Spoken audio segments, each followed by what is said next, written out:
Hello guys, welcome to day of hope. I hope आप सभी का प्रिपरेशन बहुत ही बढ़िया चल रहा है। जितने भी बच्चे कोई भी एग्जाम का प्रिपरेशन करते हैं तो हर बच्चे का क्या होता है कि अपना स्ट्रेंथ एंड वीकनेस अलग अलग होता है कि नहीं है। अभी अगर मान लीजिए मैं बैंकिंग एग्जाम का ही बात करूं तो कुछ कुछ बच्चे का क्या होता है, जीके में उनका क्या होता है, जीके में वो बच्चा स्ट्रॉन्ग ज्यादा है, कुछ कुछ बच्चे क्वांट में स्ट्रॉन्ग है, एंड कुछ कुछ बच्चे का क्या होता है कि इंग्लिश में वो लोग बच्चा ज्यादा ही स्ट्रॉन्ग है। लेकिन एक चीज बहुत ज्यादा कॉमन देखने को मिलता है कि जो बच्चे का इंग्लिश अच्छा होता है उन बच्चे का क्वांट में प्रॉब्लम होता है, एंड जो बच्चे का क्वांट अच्छा होता है उन बच्चों का इंग्लिश में ज्यादा ही प्रॉब्लम होता है। ठीक है, लेकिन जो बच्चे का क्वांट में प्रॉब्लम है उन बच्चों का ये कहना है कि सर मान लीजिए अगर मैं अरिथमेटिक का जो पार्ट है वो अगर कंप्लीटली स्किप कर देता हूं तो मुझे एक अच्छा स्कोर मिल सकता है क्या? अगर मिल सकता है तो मुझे स्ट्रेटजी बताइए। अगर ये पॉसिबल नहीं है तो मुझे कौन कौन सा टॉपिक मुझे करना है जिससे मैं एक अच्छा स्कोर ला सकूं। तो आज इसी के बारे में डिटेल्स डिस्कशन करेंगे। ठीक है, तो वीडियो का एंड तक जरूर बने रहिएगा। अगर आपको वीडियो पसंद आता है तो अपना फ्रेंड्स के साथ जरूर शेयर कीजिएगा। ठीक है, तो चलिए शुरू करते हैं। ठीक है, वीडियो का शुरुआत में ही मैं आप लोगों को यह बोलना चाहूंगा कि क्वांट सेक्शन में अरिथमेटिक एक बहुत ज्यादा ही इंपॉर्टेंट रोल प्ले करता है। अगर आप लोगों का माइंड में ये चल रहा है कि मैं अगर अरिथमेटिक सेक्शन को 100% स्किप कर देता हूं तो मुझे स्टिल एक अच्छा स्कोर मिलने का चांसेस है, तो ये थिंकिंग हटा दीजिए, बिकॉज ये थिंकिंग 100% गलत है। तो अभी आप लोगों से बहुत बच्चे का क्वेश्चन ये आएगा, यूट्यूब में कई सारा एजुकेटर बोलते हैं, उसके साथ साथ जो बच्चे का सिलेक्शन हो जाते हैं वो बच्चों भी बोलते हैं कि विदाउट अरिथमेटिक एक अच्छा स्कोर लाना पॉसिबल है, एंड बहुत बच्चा विदाउट अरिथमेटिक भी सिलेक्शन लिया है। अगर आप लोगों का माइंड में ये क्वेश्चन चल रहा है तो अभी मैं ये क्वेश्चन का भी एक्सप्लेन करूंगा। ठीक है, एंड मैंने जो बोला कि विदाउट अरिथमेटिक आप अच्छा स्कोर नहीं ला सकते, ये भी चीजों के बारे में एक्सप्लेन करूंगा। उसके साथ साथ आप लोगों को अगर आपका क्वांट उतना अच्छा नहीं है, कौन कौन सा टॉपिक आप लोगों को करना है, वो भी चीजों के बारे में डिटेल्स डिस्कशन करूंगा। ठीक है, तो देखिए अभी आप लोगों का क्वेश्चन था कि सर बहुत एजुकेटर लोग बोलते हैं, एंड बहुत जिन बच्चों का सिलेक्शन हो गया वो लोग भी बोलते हैं। अगर वो लोग ये बोल रहा है कि अरिथमेटिक सेक्शन को 100% स्किप करने के बाद भी उनका सिलेक्शन हो रहा है या वो लोग अच्छा मार्क्स ला रहे हैं, तो ये कहीं ना कहीं एक गलत स्टेटमेंट है। इसमें 100% सच्चाई नहीं है, बिकॉज अरिथमेटिक पार्ट को आप 100% स्किप नहीं कर सकते, ये करना पॉसिबल ही नहीं है। अगर उन लोगों ने ये कहा है कि सिलेक्टिव स्टडी करने के बाद भी एक अच्छा स्कोर मिलना पॉसिबल है, देन ये स्टेटमेंट सही है, क्योंकि आप सिलेक्टिव अगर आप स्टडी करते हो उससे आप एक अच्छा स्कोर ला सकते हो। बहुत अच्छा नहीं बोलूंगा, लेकिन मोर देन एवरेज स्कोर आप ला सकते हो। ठीक है, जैसे आप लोगों को पता ही है कि बैंकिंग एग्जाम में दो एग्जाम होता है, एक होता है प्री, एक होता है मेंस। एंड प्री में क्या होता है कि क्वांट का 3 सेक्शन देखने को मिलता है। एक होता है स्पीड मैथ वाला सेक्शन, एक होता है डाटा इंटरप्रिटेशन वाला सेक्शन, एंड तीसरा क्या होता है अरिथमेटिक वाला सेक्शन। एंड जो स्पीड मैथ वाला सेक्शन होता है ये मैक्सिमम बच्चों का 99% बच्चों का यही सेक्शन क्या होता है, टारगेटेड होता है।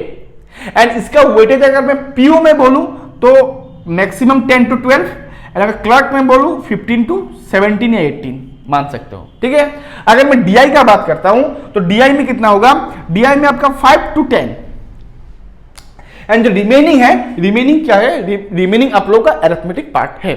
ठीक है, एंड अगर मैं मेंस का बात बोलूं, मेंस में ये जो स्पीड मैथ वाला सेक्शन है ये नेग्लिजिबल है, बहुत कमती देखने को मिलता है। अगर आता भी है बहुत ही कमती मार्क्स देखने को मिलता है। मैक्सिमम ये अरिथमेटिक एंड डाटा इंटरप्रिटेशन ही आप लोगों को देखने को मिलेगा। ठीक है, अभी देखिए, अभी आप लोगों से क्वेश्चन आएगा कि सर मैंने तो स्पीड मैथ वाला मैं सेक्शन करूंगा, उसके बाद मैं डीआई करूंगा, तो इसमें से तो मुझे 20-25 मार्क्स तो हो ही रहा है। 25 मार्क्स अगर मेरा हो रहा है तो मैं तो अच्छा मोर देन एवरेज स्कोर में हूं। नो, इसमें आप गलती सोच रहे हो। क्यों गलती सोच रहे हो? बिकॉज अरिथमेटिक सिर्फ अरिथमेटिक के लिए जरूरत नहीं है, अरिथमेटिक आपका डीआई के लिए भी जरूरत है। कैसे?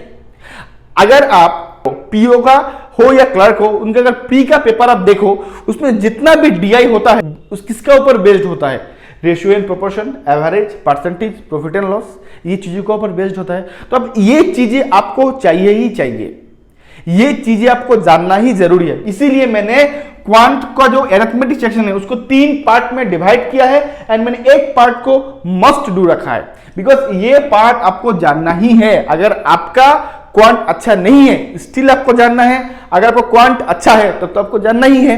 ठीक है। अभी देखिए इसमें मैक्सिमम जो डीआई होगा, मैक्सिमम यही चीजों का रिक्वायरमेंट होगा। अगर आप 100% एरिथमेटिक को स्किप करते हो तो आपको डीआई पार्ट भी स्किप करना पड़ेगा। अगर आप डीआई पार्ट स्किप कर देते हो तो आपसे बचता क्या है, सिर्फ सिंप्लीफिकेशन, जो पॉसिबल है ही नहीं।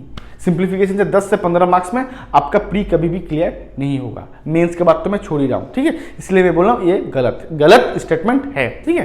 तो अभी मैं आप लोगों से डिस्कस करूंगा कौन सा चीजें किस तरह अगर सिलेक्टिव आप स्टडी करते हो तो आपको अच्छा खासा स्कोर मिल सकता है, ठीक है। अभी देखिए ये तो देखिए हर बच्चे का टारगेटेड होता है एंड हर बच्चे ये टॉपिक करते ही है, तो इसके बारे में मैं नहीं बोलूंगा, ये तो आप लोग करना ही है। जो अप्रोक्सीमेशन होता है, सिंप्लीफिकेशन होता है, क्वाड्रेटिक होता है, नंबर सीरीज होता है। अगर इस बारे में कुछ भी आप लोगों का डिटेल्स जानना है तो आप लोग, मेरा प्लेलिस्ट है हर चीजों का, यहाँ पे जितना भी टॉपिक है हर चीजों का मेरे पास प्लेलिस्ट है। आप, मैं डिस्क्रिप्शन में लिंक दे दूंगा, आप लोग जरूर चेकआउट कीजिएगा, ठीक है।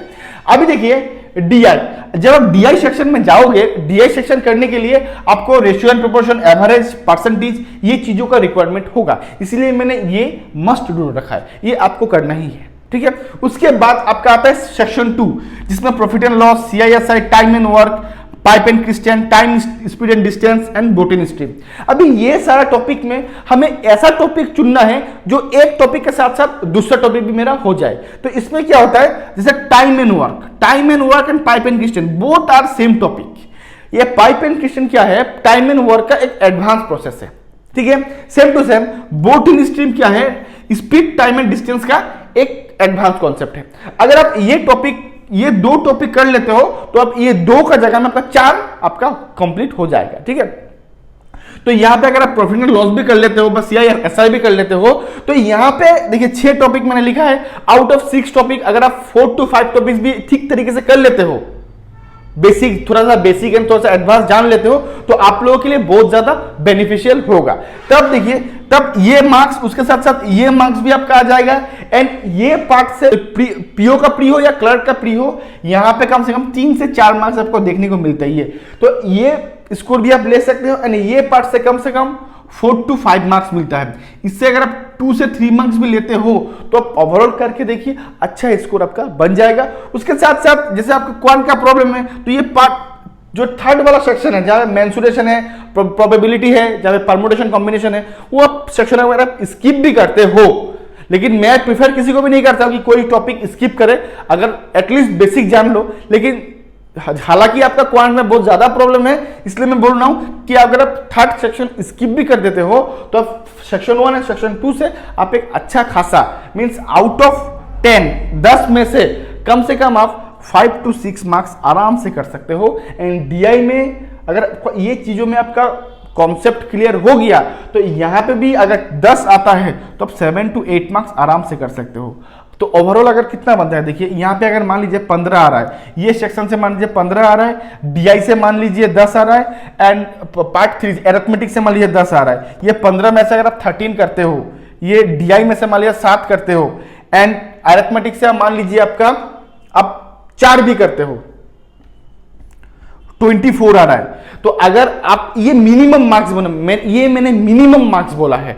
आपका क्वांट में प्रॉब्लम होते हुए भी अगर आप मिनिमम 24 मार्क्स इजीली आप इस तरह सिलेक्टिव टॉपिक करके कर सकते हो, जो एक अच्छा खासा मोर देन एवरेज स्कोर होता है। हाँ, ये बहुत अच्छा स्कोर नहीं होता है, लेकिन ये मोर देन एवरेज स्कोर होता है। ये मैंने मिनिमम लिया है, ठीक है। आई होप मैंने आप लोगों को जो बोला और मैंने जो आप लोगों को समझाने की कोशिश किया है, आप लोगों को शायद अच्छा लगा है। अगर अच्छा लगा है तो अपने फ्रेंड के साथ जरूर शेयर कीजिएगा, स्पेशली जिन बच्चों का क्वांट का प्रॉब्लम है उन बच्चों से जरूर शेयर कीजिएगा, ठीक है। तो आज के लिए बस इतना ही। Till then, goodbye, thank you.